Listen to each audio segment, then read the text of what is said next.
Bien, eh, estamos en la hora. Igual vamos a ir haciendo ingresar a la gente que vaya llegando. Quiero darle la bienvenida a todos. Soy Juan Francisco, soy cirujano vascular del Hospital de Salvador y miembro de las SOSIVAS también. Hemos acogido la invitación del doctor Moreno y de la nueva directiva de empezar a buscar nuevas formas de interacción entre el resto de los miembros, también junto con los residentes de su especialidad, con miras a poder ir aumentando las instancias docentes, académicas, de discusión e intercambio de ideas, y de forma que no tengamos que circunscribirnos solamente a instancias más preparadas o más formales como son las jornadas de la sociedad. La idea de estas reuniones es que, primero, que sean participativas y se puedan ir repitiendo. La idea es intercambiar opiniones que vengan desde lo que cada uno leyó, entendió o que ha estudiado, y la experiencia de cada centro. Por supuesto que siempre desde el punto de vista, como bien decía hace un poco rato antes el doctor Moreno, desde del ánimo de crecer todos juntos, del respeto y el intercambio de ideas. Van a ir presentando con cierta periodicidad, esperamos una vez al mes, los residentes de su especialidad de los distintos centros. Hoy día nos va a acompañar con su presentación el doctor Francisco Moraga, que es residente de la Universidad de Chile en la sede del Hospital José Joaquín Aguirre. Nuestros residentes del Barluco, los residentes también nuestros del Salvador y los del resto de los centros universitarios formadores de cirugía vascular. La idea es que vayan participando todos, de forma que los pueda conocer la sociedad, puedan intercambiar ideas y puedan participar. Eh, el chat está abierto para que todos puedan participar y hacer preguntas, y las podamos ir guardando para el final. Yo igual me lo voy a ir anotando las cosas que vayan comentando. Y la idea es que una vez que haya terminado la presentación, que va a ser relativamente corta, podamos todos, como bien decía antes, participar y intercambiar ideas. Y por supuesto que si alguien después quiere sugerir otro tema, otro paper, algo que leyó que le parece interesante y que le gustaría compartir con el resto, los vamos anotando para las próximas reuniones. De momento, quiero destacar que me parece extraordinaria la convocatoria. Nosotros en la reunión académica que hacemos de la Universidad de Chile los días miércoles, tenemos como alrededor de 10 a 15 personas, y hoy día ya van 40 personas que quieren participar, lo cual me parece muy exitoso. Así que, doctor Moreno, no sé si usted quiere hacer algún otro comentario antes de partir, sino para que dejemos a Francisco presentar. No, por favor, usted ya lo ha dicho todo. Ah, bueno, no, faltó decir de que van a haber comentaristas, ilustres comentaristas, po. Así es, sí, toda la razón. El doctor Mariné y el doctor Jankovic van a oficiar de comentaristas iniciales, y van a dar su propia visión del paper, y tiene también desde sus experiencias. Y después la idea es abrir la conversación al resto y que hagan sus contrapreguntas. Yo creo que aprovechando que estamos en la hora, entonces partamos, si les parece bien. Francisco, tú estás ahí habilitado ya para compartir pantalla, si no me equivoco. Sí, voy a compartir inmediatamente. Ya, compadre, dele nomás.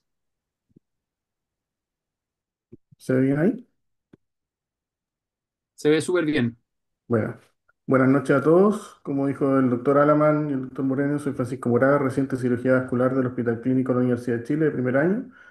Y me encomendaron mostrarle un poco sobre este paper que ha causado un poco de, de generar un poco de debate sobre el tema de la estenosis carotidia. Esto en general destacó por su enfoque nacional exhaustivo, abarca el 98% de las intervenciones cardíacas en Francia durante una década, y es un ejemplo paradigmático de un estudio que muestra la evidencia en el mundo real, ¿ya? Este es el autor, Eric Steinmetz, y en el paper. Y en la introducción, del paper, comienza con los distintos tipos de grupos de pacientes que a través de los estudios del NACET, ACAS y otros tipos de estudios que ya conocemos generalmente como mujeres sintomáticas, con estenosis del 70-90%, sin oclusión, se ven beneficiadas de cirugía abierta. En este caso también va a hablar sobre la cirugía con stent, que es algo nuevo, y desde el punto de vista que se maneja, y también los hombres sintomáticos con estenosis de 50-70%, y hombres también sintomáticos con estenosis del 70 al 100% sometidos en los últimos 3 meses, y los asintomáticos, ¿ya? Con respecto, en base a esto, em, el estudio utilizó la metodología, los datos del Sistema Nacional de Salud francés, usando los códigos IC10 de todos los hospitales, que cumpliendo el código de ética, los estándares de declaración de Helsinki, para investigación en humanos, se aprobó desde el punto de vista en el Comité de Datos por la protección de ellos, y obtuvo un registro oficial de 164.248 pacientes. 7.687 con stent, y cirugía abierta 156.561.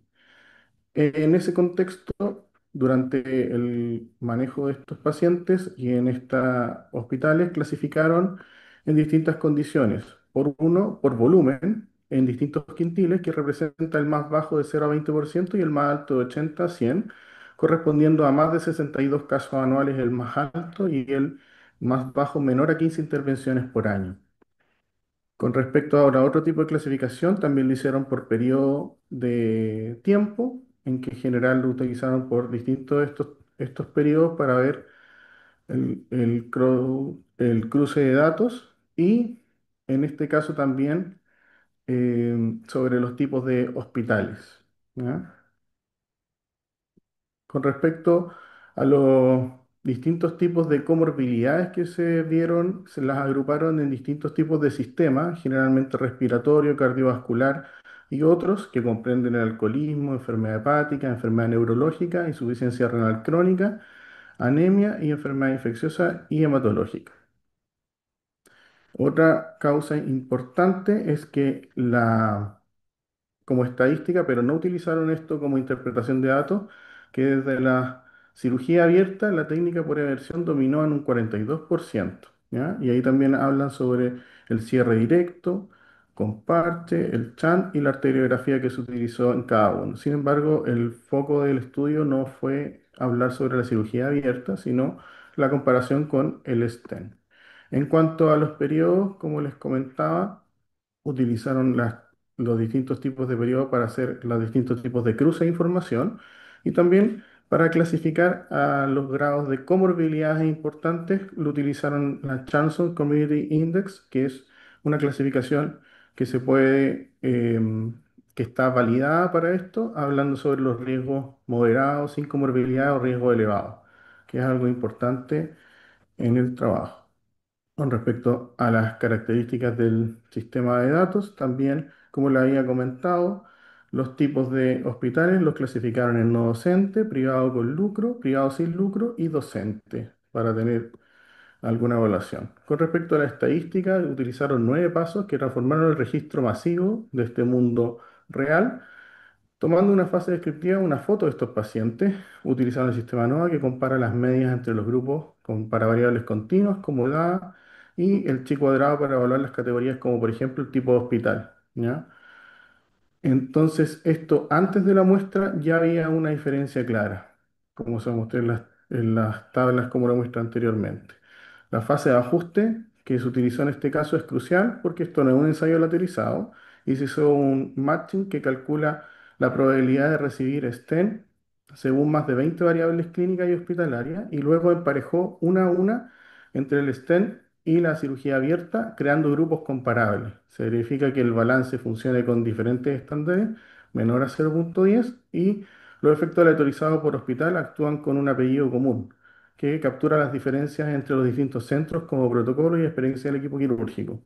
A todo esto, utilizaron una fase de validación con el área bajo la curva, que es menor o sea, que se dio 0,71, que significa que el modelo distingue correctamente el 71% de las veces quién tendrá o no el evento.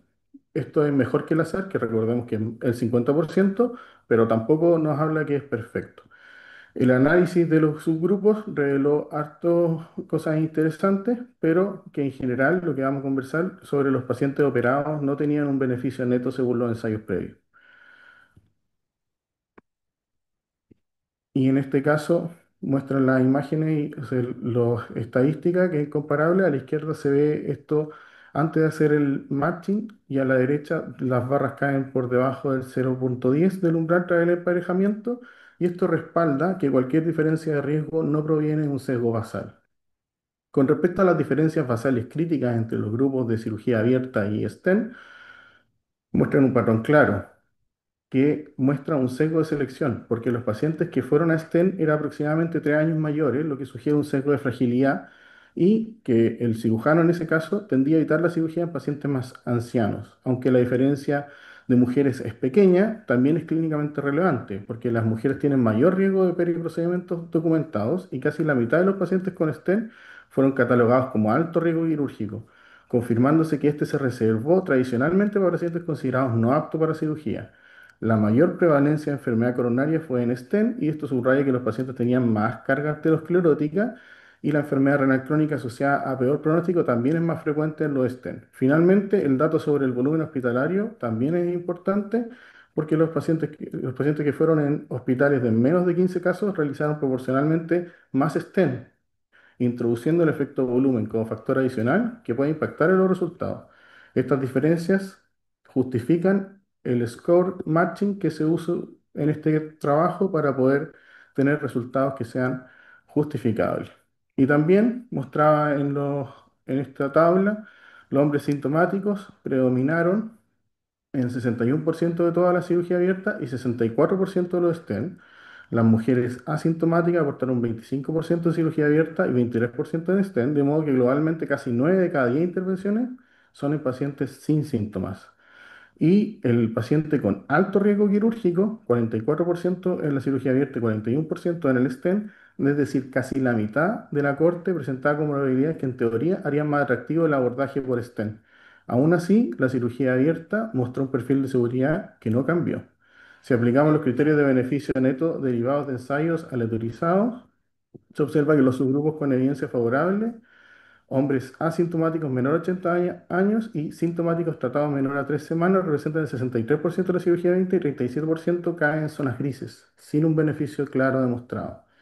Con respecto a lo que muestra esta tabla en los resultados, podemos ver los cuatro hallazgos principales que hablan la superioridad de la cirugía abierta sobre esto, la tasa global de el, el resultado primario es absoluta del 0,9%, lo que se traduce en un número necesario a tratar de 111, o sea, que significa que cada 111 pacientes tratados con stent en lugar de endarterectomía, esperamos un evento adicional de stroke o muerte. El odds ratio ajustado a 1,4 mantiene una significancia estadística después de controlar todo esto score de cambio de 22 variables, confirmando que esto no se debe a un sesgo de selección y también la brecha se duplica, 3,3% de cirugía abierta versus 6,6%, con un odds ratio de 2,7, hablando sobre un impacto clínicamente importante. Y lo que les comentaba sobre el área bajo la curva, que nos habla que está mucho más superior que el azar. Por tanto, esto refuerza que este trabajo es un tanto sólido en los resultados. Cuando hablamos sobre el modelo ya tras emparejamiento, se conservó 40% más de riesgo de ictus o muerte intrahospitalaria a 30 días versus la cirugía abierta. Ese exceso de eventos persistió después de ajustarlos por las diferencias entre hospitales, lo que indica que el peligro se asocia a la técnica en sí y no solo a los pacientes o los tipos de cirugía. El alto riesgo quirúrgico siguieron presentando un incremento independiente del 60% de la complicación y prueba que la fragilidad basal no se neutraliza completamente ni con la selección de la técnica ni con el ajuste estadístico. Se detectó también una interacción entre el STEM y el estado sintomático, de modo que el riesgo adicional de esto se amplifica cuando el paciente presenta estos síntomas. Y el modelo mostró esta discriminación aceptable. Además, como mostraban los resultados, lo que sí no diferenció entre los tipos de hospitales que los clasificaron, como se los comenté anteriormente, pero sí que los pacientes con un N menor a 15 procedimientos anuales duplicó la probabilidad del evento, subrayando un resultado según volumen, que evidentemente los resultados hablan sobre concentrar la patología. Con respecto a esta tabla, el beneficio probado solo fue del 18%, apenas uno de cada seis pacientes coincidía con los perfiles validados por las guías anteriores y solo tenía evidencia en este caso sólida. La ventaja sistemática de la cirugía abierta sobre el stent, incluso en los subgrupos de alto riesgo o de avanzada, se mantuvo la tasa menor de complicaciones y la magnitud en varones asintomáticos hasta el doble diferencia con en mujeres sintomáticas y mayores de 75 años. El exceso del riesgo al stent fue persistentemente alto en estos casos. El exceso de indicaciones, 82% de las intervenciones se realizaron en perfil sin respaldo robusto y la cirugía abierta fue superior en todas las celdas de la tabla e incluso tras ajustar el volumen y comorbilidades. El grupo mayor riesgo fue en estas pacientes mujeres sintomáticas mayores de 75 años, concentrando las diferencias más grandes y eventualmente son candidatas antes de optar a stent. Ay, se me cayó la cuchara. Como conclusión, la endarterectomía carotídea continúa siendo la opción más segura, pues tras ajustar estas 22 covariables conserva un 40% menos de resultado adverso y destaca el sobretratamiento masivo en el 87% de las revascularizaciones que se practicó en pacientes asintomáticos, contraviniendo la selección estricta y también habla sobre la experiencia institucional que incorpora tanto como la técnica, con menos de 15 casos anuales practicados, duplicaron las complicaciones, mientras que los centros con más con el quintil más alto, ningún umbral logró reducirla a la mitad. Por tanto, centralizar los casos complejos en unidades de alto volumen y restringir la cirugía a quienes obtienen el beneficio neto probado alinea la práctica diaria con la evidencia y maximizando el valor clínico. También quiero nombrar que el TICAR no fue nombrado en este estudio porque dentro del 2019 en Francia era anecdótico realizarlo. Por tanto, los resultados no están incluidos en este caso del TICAR que está mostrando nuevas conclusiones. Eso. Muchas gracias, Francisco. Oye, no quiero dejar de pasar la oportunidad para felicitar tu presentación, porque lograste sintetizar en un tiempo increíblemente corto un trabajo que es complejo, es largo y que desde el punto de vista metodológico tenía hartos puntos interesantes a conversar. Así que, verdad que, de verdad te felicito por eso. Eh, quiero, antes de ofrecerle la palabra a los dos invitados de hoy día, quería preguntarte cuál es tu sensación, Francisco, con este trabajo. Además de que te quedaste con la sesión, veo tus conclusiones de que se está ofreciendo la reparación o la reesculuración de carótida a muchos pacientes que quizás no tienen tanta evidencia basado en los trabajos clásicos. ¿Con qué gusto te quedas tú respecto de este trabajo? ¿Qué mensaje crees que te va a quedar a ti para largo plazo? O sea, a largo plazo creo que es importante para nosotros como a nivel país que no tenemos una casuística y un nivel donde podamos ir a buscar estos datos, tener una representación real de lo que se está haciendo en el mundo, en primera instancia. En segundo, creo que bajo esta perspectiva, el trabajo y el autor lo que tratan de hacer es abrir una discusión con respecto al stenting carotidio, que es lo que se está usando habitualmente, y por ello, en base a eso, es importante el enfoque también sobre los pacientes asintomáticos que en general comentaba que había muchos criterios, muchos no tenían criterios para cumplir esto. Entonces, no nos estábamos basando en la evidencia, como los ensayos CREST o los otros ensayos, donde el porcentaje era mucho menor, ¿ya?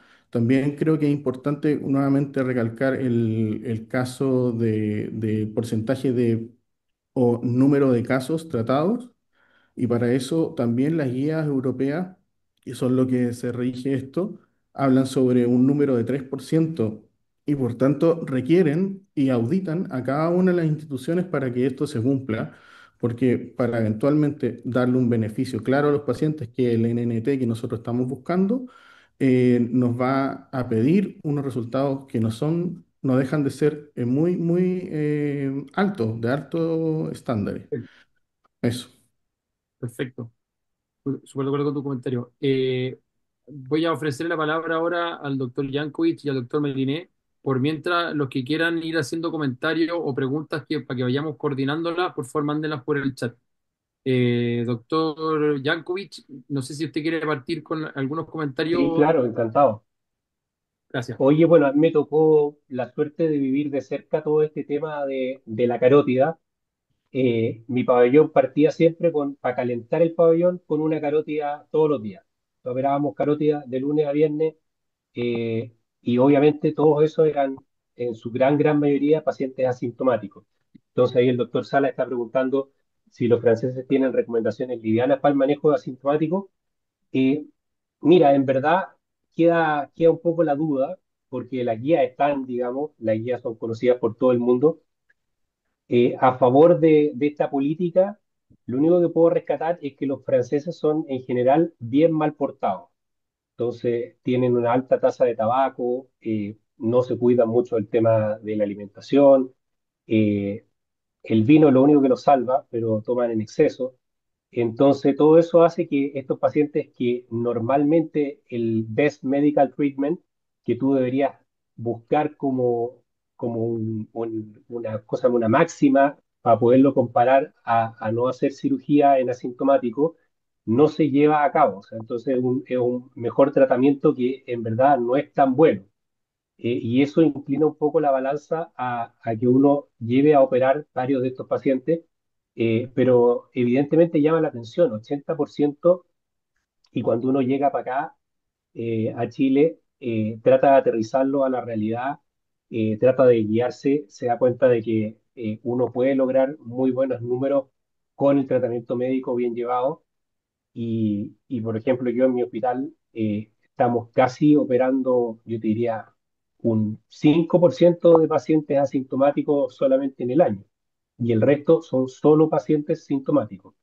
Y ese 5% es porque cumplió todos los criterios y todos los filtros que son las recomendaciones de la guía clínica. Entonces yo creo que ese es un tema que es gigante de este trabajo, o sea, una cuestión que es para que los franceses se peguen como un ubicatex de qué es lo que está pasando y tratar de ver bien qué es lo que están haciendo en su día a día. Eh, Ese es como el comentario que yo te diría que lo que más me marcó de este paper. Del tema del stenting, bueno, tiene el tema del fondo que no tiene TICAR, que ya lo mencionó Francisco, pero efectivamente uno ve que cada vez se dan más espacios para que los neuroradiólogos coloquen stent a diestra y siniestra, sin mucha filtro, sin mucha posibilidad de control de qué es lo que están haciendo. Y justamente, por ejemplo, lo que nos pasa a nosotros también, que no logramos resolver toda nuestra macro red, y los neuroradiólogos abrieron la puerta para que, por ejemplo, derivaran pacientes asintomáticos de otros servicios, y ellos voluntariamente dicen, nosotros lo hacemos, sin ninguna pregunta a los vasculares, ninguna cosa, y eso obviamente hace que estos pacientes tengan más intervenciones que no tienen ninguna indicación, con los riesgos concomitantes. Los neuroradiólogos además no hacen TICAR. Sí, Eso. estoy, bueno, muchas gracias. Efectivamente, no solamente no mencionan TICAR o no, sino que el ENROUT no está aprobado en Europa. De hecho, que alguien me corrija, pero tengo la impresión de que en root sigue estando solamente en Estados Unidos. Entonces, no solamente no es en root los pacientes que estamos mostrando, sino que probablemente sean la mayor parte de ellos transfemoral y no haya ninguna otra alternativa intermedia entre el ENROUT con el PICAR formal versus hasta la vía transfemoral. Así que es probable que muchos de esos, si no todos, sean transfemorales. Y tampoco hace mención el trabajo de cuántos son hechos por radiólogos o por cirujanos vasculares. Pues tampoco está fácil hacer esa distinción porque el trabajo está basado en datos por CIE, digamos, entonces y por protocolo. Así que probablemente ese dato está medio ausente. No, y Doctor Marín, filtro perdón, tampoco, por ejemplo, no, la utilización de filtro, yo que me tocó ver no lo radiólogos menciono. en Francia, y acá en Chile, radiólogos haciendo carótida transfemoral, el filtro bien gracias. Y si emboliza, claro, ellos le hacen embolectomía y tienen la habilidad de hacer eso, pero el filtro de regla no va siempre. Estoy de acuerdo. Francisco, ¿quería responder algo antes de que siga el doctor Meriné? Está ahí silenciado, compadre. Perdón, ahí sí.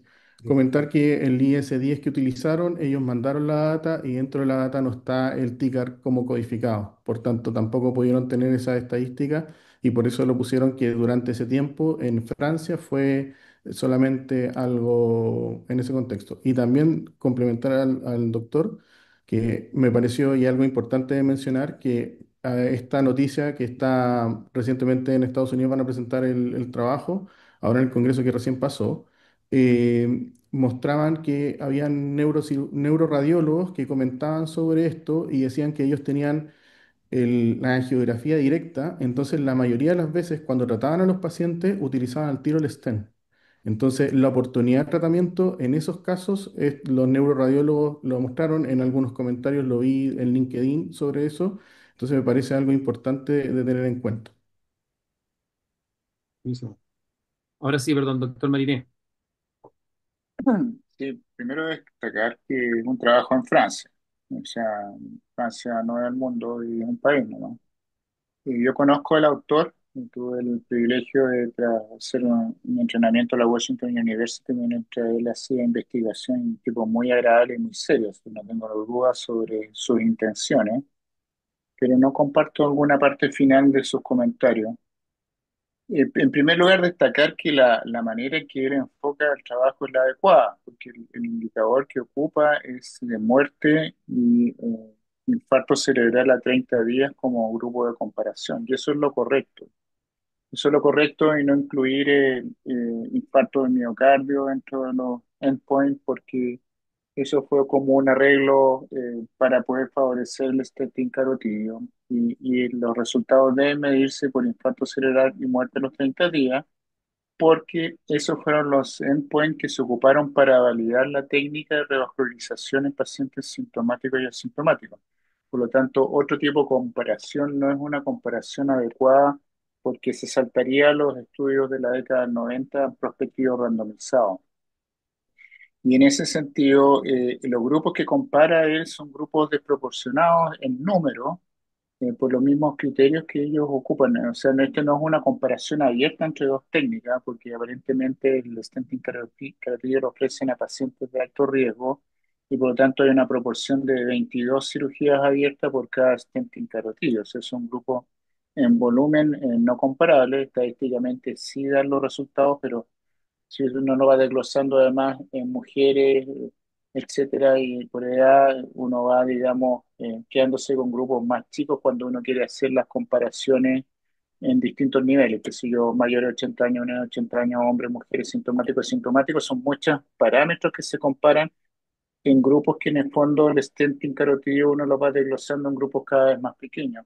Pero por otro lado, ellos operan también en cirugía en pacientes de alto riesgo. Entonces, si uno pesca todos los pacientes de alto riesgo de los dos grupos, entonces uno diría, claro, la gran mayoría son de pacientes que se hicieron stenting carotídeo, pero de todos los pacientes de alto riesgo, el stenting carotídeo correspondió a un 10% solo. Entonces, nuevamente, hay 90% de esos números de pacientes considerados alto riesgo y son pacientes que operaron con cirugía abierta.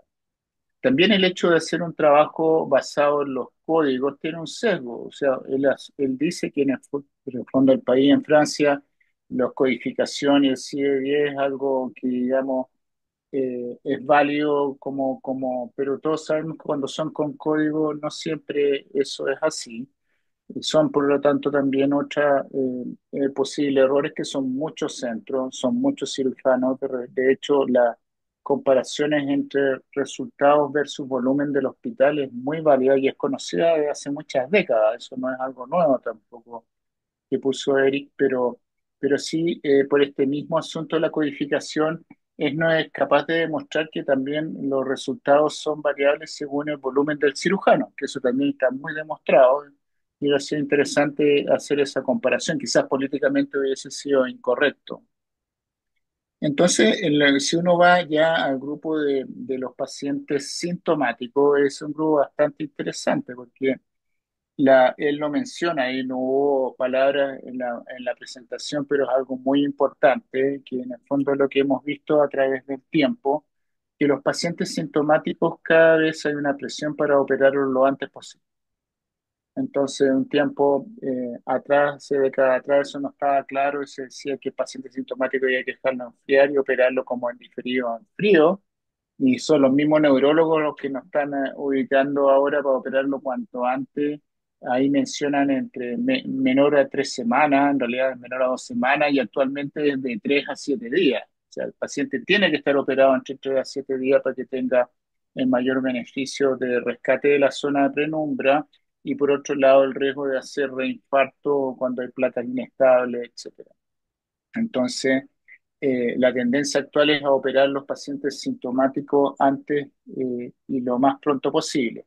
Y ahí viene interesante que no hubo comentarios de parte de la discusión, pero sí está demostrado en muchos estudios que hacerle stenting carotídeo en pacientes recientes, sintomáticos, esta desproporción que hay en peores resultados del stenting carotídeo se va muy mal. O sea, el stenting carotídeo muy mal hacerlo en un paciente que está evolucionando sintomático reciente, porque en el fondo es algo muy entendible, porque la placa es inestable y se va a estar manipulando con guías, stent, balones, una placa inestable.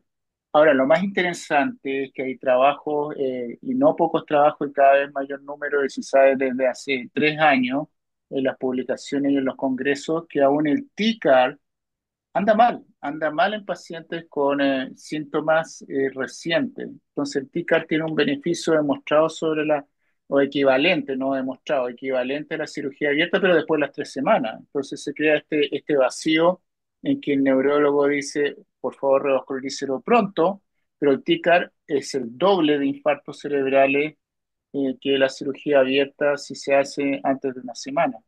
Entonces también el tícar ahí cae, digamos, en estos pacientes sintomáticos que eventualmente debería ser un beneficio, pero por estas mismas características la placa inestable sigue siendo la cirugía la mejor técnica. Sobre el tipo de cirugía, él describe bien las cirugías que hacen abiertas. Llama la atención que ocupan shunt solamente en el 10% de los casos. 60% lo hacen con endarterectomía carotídea, pero ocupan shunt en el 10% de la población operada, operada abierta, lo cual es bastante poco. No escribe qué métodos, por qué lo usan selectivo, qué criterio ocupan. Pero peor aún es que el stenting carotídeo no tenemos ninguna información de cómo lo hacen. No tenemos información, digamos, de en cuántos pacientes ocuparon stent, en cuántos pacientes ocuparon sistema de protección, si fueron filtros, porque hay bastantes años en juego. Otro punto importante son los pacientes asintomáticos. Y acá, Erika, ahí yo no comparto mucho la opinión porque él hace una discusión bastante importante en el sentido que él considera que Francia debería moverse hacia países como Inglaterra, o él menciona Australia, que prácticamente prohíben la cirugía en pacientes asintomáticos. Y él dice que en el fondo esto se debe al poco de beneficio de la cirugía. Eso es muy peligroso en pacientes que son con sistemas estatales de salud como es Francia, porque en el fondo prohibir la cirugía en pacientes asintomáticos siendo la mayor indicación de cirugía carotídea es como se pisa la cola sobre lo que él mismo dice de que el volumen hace los resultados. Entonces, al limitar el número de cirugías abiertas por un asunto de costos del sistema, van a hacer que sus propios resultados de la cirugía abierta van a ser peor. Entonces, malos resultados por el stent carotídeo y malos resultados posteriores con la cirugía carotídea si cortan la cirugía en pacientes asintomáticos. Otro hecho importante que destaco en la discusión es que él dice que aproximadamente 1 de cada 3 pacientes que operaron, ya sea con stenting carotídeo o con cirugía abierta, son pacientes que no tenían indicación dentro de las indicaciones clásicas de cirugía de revascularización. O sea, caen fuera, digamos, de todas las indicaciones dadas por los estudios prospectivos randomizados. Entonces, un tercio de los pacientes que se operan en Francia se operan por razones desconocidas y que en el fondo van a abultar este número de pacientes y eso es un autoanálisis o mea culpa bastante importante y digno de mencionar porque es un número bastante alto. Eso más o menos. Entonces nos quedamos que en pacientes asintomáticos actualmente el tratamiento médico prácticamente no ha quitado a estos pacientes asintomáticos a todos porque los neurólogos ya no los mandan. no nos mandan en ninguna instancia y mandan cuando mandan pacientes sintomáticos piden que sean operados lo antes posible. Por lo tanto, pensar que vamos a llegar o deberíamos llegar en Chile a la actual conducta en Estados Unidos de usar TICAR a todo el mundo en comparación con la cirugía abierta, aparte de ser más caro, en el fondo no está demostrado que los resultados sean equivalentes para las indicaciones que estamos teniendo actualmente en Chile, por lo menos en mi centro. Por lo tanto, sigue siendo restringido el TICAR, el stent carotido transfemoral o lo que sea de tratamiento endovascular a pacientes de alto riesgo que no son posibles de operar por cirugía abierta, en mi humilde opinión. Quiero, gracias, Doc. De las cosas que usted comentó, hay algunas que le quiero contrapreguntar al doctor Yankovic, y después le voy a hacer una pregunta de vuelta a usted. Doctor Jankovic, el doctor Miliné se refiere a un tema que habla, ¿cierto?, de los asintomáticos, y usted, y cuanto, como es cierto que aportan un número que real de pacientes que si bien pueden tener un NNT más alto que el sintomático, siguen siendo pacientes que, por así decirlo, uno, no están operados en vano, y dos, como bien comenta el mismo Doc, aportan también un N que a su vez aporta la seguridad del procedimiento. Y sabemos también, paralelamente, por los trabajos como los de Ross Naylor y de los grupos británicos, que hay asintomáticos y otros asintomáticos. Y hay mucha información respecto de la anatomía de la placa, se hace eco, resonancia, si es que la angiocerebro tiene, o la resonancia tiene pequeños eventos previos no conocidos que permiten tratar de formarse una idea de qué tan asintomático es mi paciente. Ustedes nos comentan que tienen más restringido la cirugía en asintomáticos en CONCE y teniendo la experiencia suya de los equipos franceses, ¿cree usted que hay espacio para hilar más fino el asintomático y a lo mejor algunos de esos pacientes sí seguir dándole un espacio? Incluyo en eso llevar tanto a stent como a cirugía abierta. Sí, claro, o sea, yo creo que justamente la selección eh, bien acuciosa de tu paciente asintomático te va a permitir tener buenos números. Es cierto que estos pacientes que uno los va a tratar van a tener beneficio, un beneficio que es más discreto, que hay que tener un centro obviamente de gran volumen con muy buenos resultados quirúrgicos, eh, pero el gran problema que tienes con esto es que los estudios randomizados se hicieron con un mejor tratamiento médico que era bastante pobre con la estatina en dosis que al principio ni siquiera existían las estatinas. Entonces, eso ha cambiado mucho el paradigma del tratar el paciente asintomático y yo creo que justamente si tú logras y podemos avanzar en buscar cuáles son los pacientes que tienen más riesgo y más propensión de hacer un stroke a corto plazo, vamos a lograr tratar a la gente que hay que tratar y podemos dar también cabida a justamente cumplir con los tiempos, que creo que también es crucial. O sea, a veces las mismas dificultades asistenciales que uno tiene en los hospitales públicos no te logran llegar a las 2 semanas de gold standard para poder hacer la cirugía, lo cual va obviamente en detrimento del paciente y al lado están los neuroradiólogos con el angiógrafo listo para poder hacer estos pacientes, que es lo que nos está pasando muchas veces a nosotros en CONSE también. El neuro dice, ya, ¿para dónde se lo mando? Se lo mando al cirujano que tiene pabellón una vez a la semana con suerte, o se lo mando al neuroradiólogo que tiene el angiógrafo llegar y poner. Entonces, esa también es una cosa maligna del sistema que tenemos que estar bien atentos y como sociedad yo creo que tenemos que dar la pelea al respecto. Buenísimo. Sobre eso mismo, aprovecho. ¿Ustedes a qué asintomáticos no le ofrecen, perdón, a qué asintomáticos sí le ofrecen cirugía hoy día, además del que tenga un buen perfil de riesgo médico general?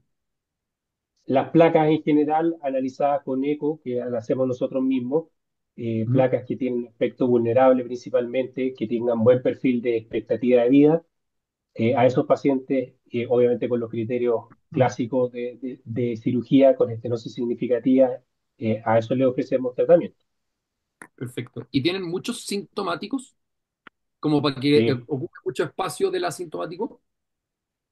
sí, o sea, como te digo, nosotros estamos haciendo casi puros sintomáticos el día de hoy. Sí. No, no, perdón, cambio la pregunta. Eh, ¿Les ocupa mucho espacio de tabla? O sea, si tuvieran más asintomáticos, o tuvieran mucho menos sintomáticos, ¿habrían más asintomáticos operados o tiene que ver principalmente con lo que comentamos, los riesgos del paciente y la condición anatómica, más que el número de sintomáticos? Es una pregunta buena. A lo Claro, mejor están porque llenos si de uno tiene, sintomáticos. está bien, está bien. Si yo tengo, si tuviera pabellones disponibles, a lo mejor operaría más, con una mano en el Ya, corazón. ya, pero es un buen punto. Sobre lo que usted comentaba recién de relación con los neuroradiólogos, y por supuesto que probablemente esto varía de lo que la experiencia de cada hospital. A mí me tocó, durante mi beca de subespecialidad, que en algún minuto vi en uno de los hospitales que me tocó rotar, que habían menos carotidas de las que yo pensaba que deberían haber por población asignada. Y me acerqué a los becados de neurología y me dijeron exactamente lo mismo que usted comenta, en el fondo de que, oye, la verdad es que se los pasamos a los neuroradiólogos porque uno, tiene tiempo, dos, no preguntan, y usted piden pase y lo van a ver y tienen otro paciente, entonces se saltaban el problema y yo le pregunté o qué opinaban ellos como neurólogos del CREST y de los estudios de morbilidad y no los conocían. Me dijo, no tenía idea que esa cuestión podía pasar, lo cual me pareció muy malo a mí viniendo de los neurólogos, ¿cachai? Y eran muchachos que por supuesto que estudian mucho, no era nadie, digamos. O sea, me llamó Sí, mucho la atención. neurólogos vasculares. No, eran becados de neurología, pero igual era el becado de neurología que está pasando por vascular. O sea, era la pregunta que le iban a hacer en toda la pasada. Y no dudo que eran buenos estudiantes. ¿Te fijas? Y en el fondo lo que quiero decir es que este tema de la morbilidad, que probablemente el cirujano lo tiene muy incorporado en su ADN, no sé si está tan claro en las especialidades médicas que indican procedimientos. ¿Ok? Porque muchas veces, no quiero dar nombre de especialidad en ninguna cosa, pero por ejemplo, si un gastroenterólogo pide, estoy inventando, una endoscopía y se perfora, no lo considera en el fondo, no lo tiene él tan presente de que es una posibilidad cuando lo pide, sino que es un problema de la técnica y ya. ¿Te fijas? Y yo no sé, y nosotros en cambio lo tenemos incorporado como algo, comillas, personal. Entonces es probable que la relación con los neuroradiólogos tenemos que mejorarla para esos efectos. Doctor Mariné, quería aprovechar de hacer otra pregunta respecto a lo que usted comentó de los problemas de este estudio. Este estudio que está hecho en este tema de los estudios ahora del mundo real, que probablemente todos tienen la misma opinión, han aumentado mucho en el último tiempo. Y durante tanto tiempo se denostó a los trabajos observacionales y de juntas de datos de pacientes separados. Y sin embargo, ahora, desde el COVID para adelante, los trabajos observacionales han aumentado y cubiertos por este manto de la imagen del mundo real, que yo creo que es muy real, es muy cierto, digamos, y tratan de resolver el problema del bias que pone el asumir que el estudio de los sartán en Oslo va a tener el mismo resultado que en Osorno. ¿A usted qué cree respecto de los estudios de mundo real hoy en día? ¿Qué tan extrapolables son? ¿Cuánto confío en que, como decía el doctor Jankovic, que los resultados de la sociedad francesa, por supuesto que pueden ser distintos de la nuestra? ¿Qué valor le asigna a un trabajo observacional de mundo real, de grandes números hoy para tomar decisiones? El mundo real, primero habría que partir con el mundo real de los neuroradiólogos, que en el fondo están acostumbrados a que si tiene un aneurisma cerebral y el paciente queda con un daño neurológico tremendo después de sus intervenciones, ellos se sienten bien porque lo trataron, ¿te fijas? Entonces ellos tienen poca autocrítica de sus resultados neurológicos porque tienen una autoestima que les queda corto el cuerpo físico.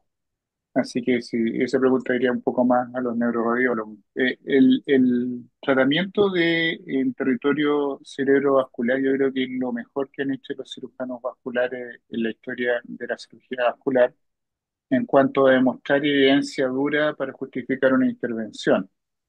Eh, ¿Por qué? Porque si tú te remontas a la historia de la cirugía carotidia, en el momento cuando se estableció la técnica, se empezó a ampliar a todo tipo de pacientes, oclusiones carotidas, pacientes con infartos grandes, entonces fue un desastre. Entonces los neurólogos que son gente inteligente dijeron, no, ¿cómo le estamos dando este tratamiento en que los cirujanos deciden y dejan las cosas?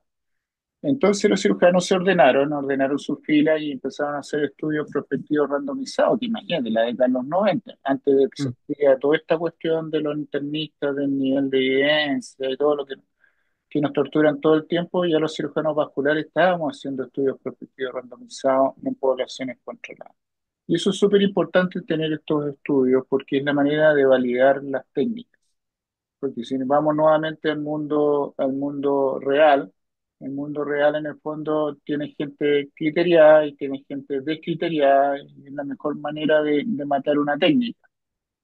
Entonces, si tú haces el asunto de un mundo ideal controlado en que el mismo neurólogo es el que está evaluando la evolución postoperatoria y se establece de esta manera que un tratamiento es mejor que el otro, ellos mismos son gente que va viendo esto, van teniendo sus propias conferencias. Ahora, de hecho, en Barcelona ahora es el Stroke del 2025, entonces ellos discuten todo esto. Sí.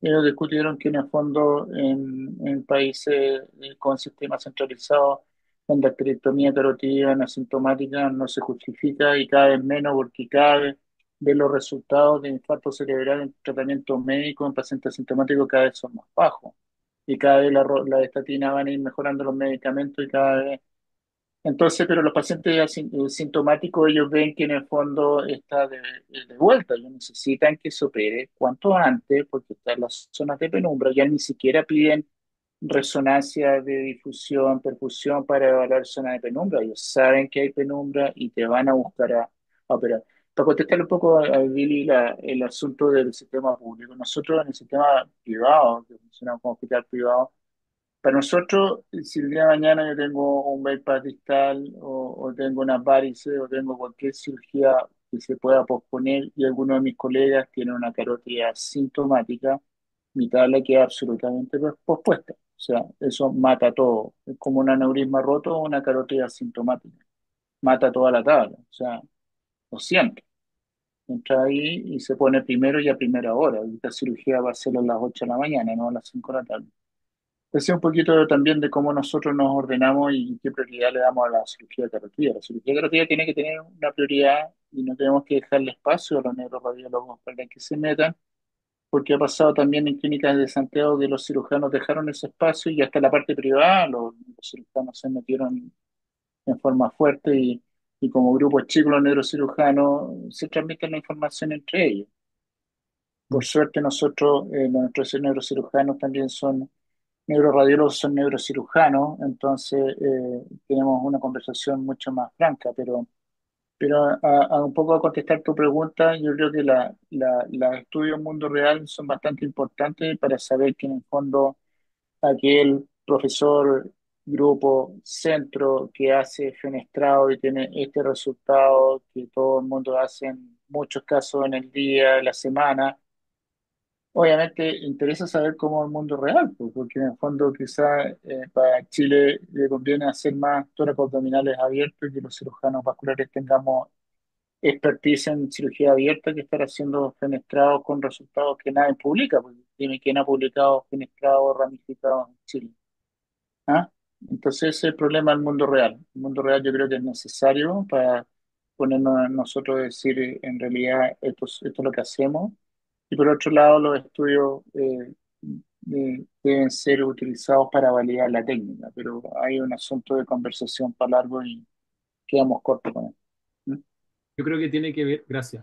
Yo creo que también tiene que ver con el tema de que cuando estáis buscando morbilidad conocidamente no alta, probablemente tenéis que juntar más pacientes de alguna forma para poder demostrar diferencias. Y a lo mejor randomizar grande número de pacientes quizás no va a ser tan fácil de lograr que agarrarlo ya hecho y revisarlo de forma retrospectiva en un gran trabajo observacional. Eh, Doc Jankovic, ¿y ustedes tienen un approach similar al tiempo quirúrgico que lo que comenta el doctor Mariné? Qué tan rápido tratan de que estén operadas las carotidas sintomáticas?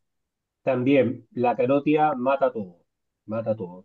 Solo creo un aneurisma roto mata a la carótida, pero pero la carótida tiene prioridad máxima, pero lamentablemente hay otros factores que nos impiden, en el fondo, van a todo, pero hay que tener pabellón.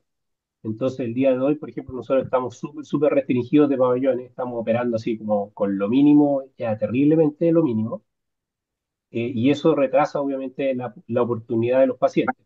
Entonces, efectivamente tengo un bypass, tengo un aneurisma chico, cualquier cosa, la carótida lo va a desplazar y vamos a poner eso en tabla antes que todo.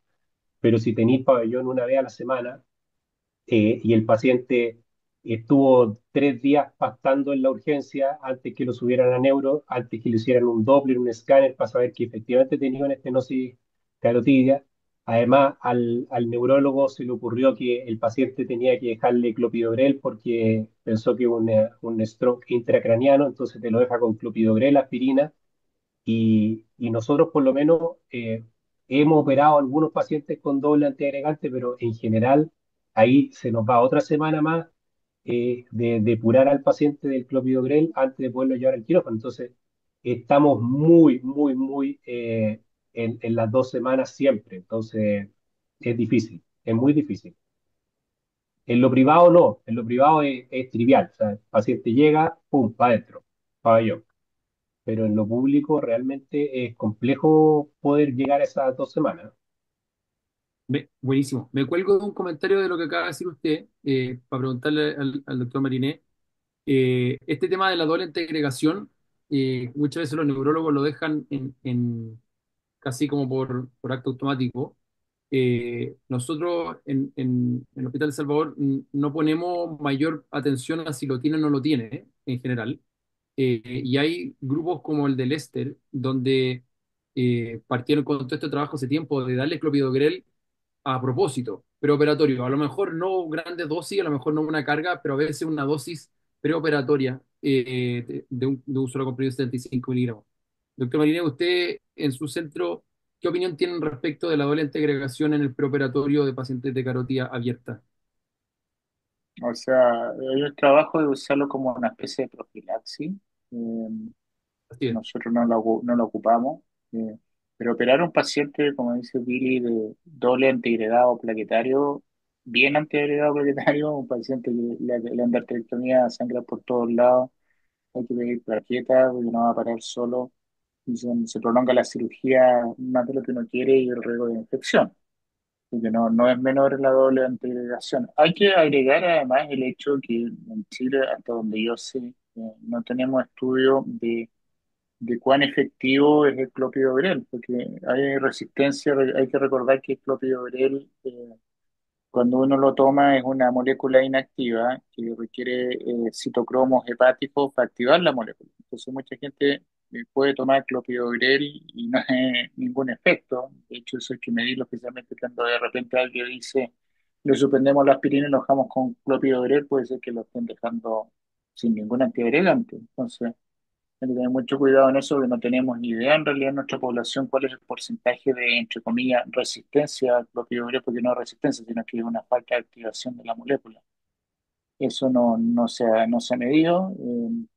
Lo que sí uno debe medir si va a hacer esto pasando el aviso en clopidogrel, que está solamente con clopidogrel, uno debería hacerle un test de agregación plaquetaria, y saber si realmente tienen efecto antiagregante. Pero volviendo, que el paciente está crónicamente en doble antiagregación plaquetaria y tú lo vas a hacer, someter a cualquier cirugía abierta, uno sabe que a veces pueden sangrar muchísimo y otras veces no sangran más que una aspirina corriente. Entonces uno sabe cuál está realmente con efecto de doble antiagregación. Y si es cirugía de cuello, y si va a sangrar más de la cuenta, también va a sangrar en el postoperatorio, y hay que recordar que los hematomas cervicales pueden llegar a ser mortales. Entonces, no es algo para mirarlo así superficial. Yo comparto con el doctor Jankovic que da un poco de susto cuando sobre todo están estos pacientes con mucho tiempo de antiagregación. En general, nosotros tenemos la suerte de que nos vienen con grandes cargas y tengo la impresión de que habitualmente es una dosis simple y de pocos días. Y hasta el momento, en los últimos 12 meses más o menos, tenemos uno o dos, si no me equivoco, un hematoma cervical, pero que no está necesariamente asociado a clopidogrel. Pero sí, pues Te, es te un tema devuelvo, sobre te devuelvo la pregunta, Juan Francisco. Si tú le preguntas al anestesista que le hiciste una carga de doble anterioración y le pides un catéter espinal, ¿te lo colocan? No, por supuesto, estoy de acuerdo. Ya, ahí está la respuesta. Sí, estoy de acuerdo. Pero entonces tampoco ocupan ninguno de los centros suyos ni Billy no ocupan en la dosis pequeña profiláctica tampoco. Nosotros no lo usamos, no lo usamos nosotros, pero quiero saber si tienen la experiencia de usarlo. De dejarle voluntariamente clopidogrel. Dejarle un comprimido preoperatorio. No, no, no. Para Y cuando hacemos stenting, sí, po. eso es la otra segunda pregunta que venía. Y para stent, sí. Ok, Para stent O sea, echemos doble antirregante todo el rato. sí, pues, Ahí, dale. perdón, ¿quería decir algo, doctor Marinejo, que se le No, cortó? no, dale, dale, perdón, te voy a interrumpir. Ya en el fondo ahí debería ser por lo menos 5 días. ¿Ah? No, no, esa sí. dosis de carga que uno da antes no es suficiente, tienen que ser entre 3 a 5 días, ojalá estar con clopidogrel antes de llevar los testing carotídeos. Está demostrado que es mejor que una dosis de 300 preoperatorias. ¿Mm? Perfecto. Bien, estamos justo en la hora. Creo que les quiero agradecer primero todo la participación. No sé si hay alguien del resto de la gente que está hoy día participando que quiera hacer algún comentario o pregunta antes de que cerremos. Si no, creo yo que las conclusiones más o menos que quedamos del trabajo, uno que está interesante esta diferencia de sociedad entre lo que pasa en el día a día en Francia respecto en Chile. Eh, Lo mismo cae también de la diferencia de un hospital a otro y mismo dentro de Chile respecto de qué hacer con el asintomático o no. Creo que, como bien dijo el doctor Mariné, hay un espacio ahí donde no tenemos que acompañar a los pacientes y que queden a su suerte en el la toma de decisiones y tenemos que ser activos en apoyarlos a ellos y a los neurólogos en la toma de decisión de la mejor vía de resolución. Eh, no sé si doctor Jankovic o doctor Mariné quieren hacer un último comentario. Yo solo agradecer la oportunidad, encuentro que está súper buena esta idea, así que cuando quieran, encantado participo, así que, pero hay que continuar esto, está muy bueno. Muy de acuerdo. Profe, ¿algo más que quería comentar? Sí, no, concuerdo y para la realidad de los hospitales públicos que estar con un pabellón a la semana, yo creo que, no sé, espero que vengan tiempos mejores, pero es súper difícil trabajar de esa manera y claro, nosotros somos víctimas, pero creo que en algún momento tenemos que tener un espacio para dar una opinión y tratar de revertir esto, porque no puede ser que estemos involucionando, ¿no? De acuerdo.